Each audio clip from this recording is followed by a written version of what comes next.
Police department తరఫున అందరికీ నమస్కారం. Good afternoon everybody. Okay, active ఉన్నారా? ఏంటి బొమ్మలు అర్థమైందా? అర్థం ఏంటి మళ్ళీ? మహిళా సాధికారత అని తెలుగులో, దాని అర్థం ఏంటి?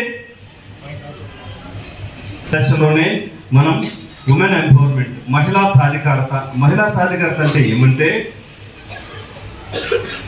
ఏ స్త్రీ అయితే ఆ సొసైటీలో తనకు తానుగా స్వయం శక్తితో, there is no dependency to the even mother or father or husband or brother, ఎవరి మీద ఆధారపడకుండా తనకు తానే నిర్ణయం తీసుకునే స్థితి లేదా స్థాయి ఎప్పుడైతే ఏర్పడుతుందో దాన్నే మహిళా సాధికారత అంటారు. ఫర్ ఎగ్జాంపుల్, పిల్లలు చిన్న స్థాయి కాబట్టి అమ్మ నాన్నల మీద ఆధారపడాలి. ఒక ఏజ్ వస్తుంది, సర్టెన్ ఏజ్.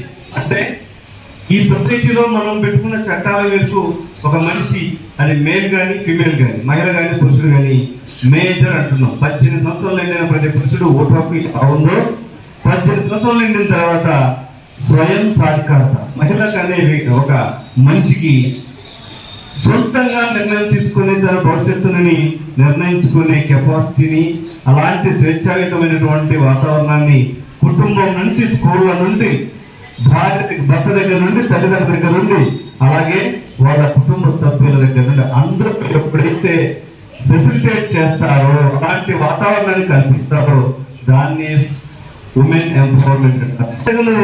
ఇదేం చేయాలని అంటే, నీకు స్వయం సాధికారత లేనట్టే. ఇక్కడ ఎంపవర్మెంట్ పొరబడినట్టే. మహిళకి ఎప్పుడైతే అధికారాలు కల్పించినప్పుడు దాన్ని దుర్వినియోగం పరుచుకుంటే మాత్రం మళ్ళీ లేనిపోని కష్టాలు.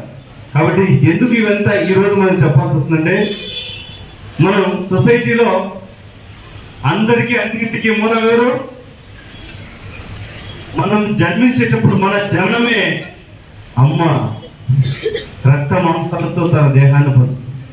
మరి అమ్మ ఎంత గొప్పదో ఒక్క మాటలో అమ్మ అనే పదంలోనే ఉంది. ఈరోజు నీ దేహం, ఈ రూపం, ఈ షేపు ఇవన్నీ వచ్చినట్టు ఎక్కడి వచ్చింది? మన అమ్మ మనకి ఇచ్చిన జన్మ. మరి ఎంత గొప్పదో. మరి అది రుణపడి ఉన్నావా? ఎంతమంది వయసు అయిన తర్వాత అమ్మ నాన్నలు సరి చూసుకుంటున్నారు? వయసు అయిన తర్వాత చూసుకుంటుంటే చెప్పేది అన్బ్యాలెన్స్ అవుతుంది. కాబట్టి ఎప్పుడు కూడా పురుషుడితో సమానంగా స్త్రీకి కూడా విలువిచ్చి, నువ్వు ఏదైతే సొంతంగా పురుషుడు స్వయంగా నిర్ణయం తీసుకొని ముందరికి వేస్తున్నాడో, స్త్రీలు కూడా అదే స్వయంగా నిర్ణయం తీసుకొని అన్ని విషయాల్లో, అన్ని రంగాలలో, విద్యార్థి దశ నుంచి చివరిగా తను చేరుకున్న ఉన్నత స్థానం వరకు, ఆ ఉన్నత స్థానం చేరిన తర్వాత తీసుకున్న నిర్ణయాలలో, అది అడ్మినిస్ట్రేషన్ లో కావచ్చు, లేకపోతే సేవా రంగం కావచ్చు, అన్ని విభాగాలు, పైలట్ దగ్గర నుంచి కింద ఆటో డ్రైవర్ దాకా కూడా మహిళలకి ప్రాధాన్యత ఇవ్వాలి.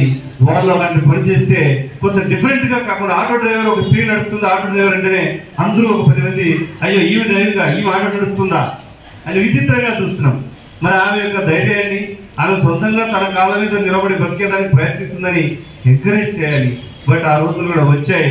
ప్రస్తుతం మన సమాజంలో ప్రతి ఒక్కరిని కూడా సమానంగా చూడాలనే ఆలోచన విధానం వస్తూ ఉంది.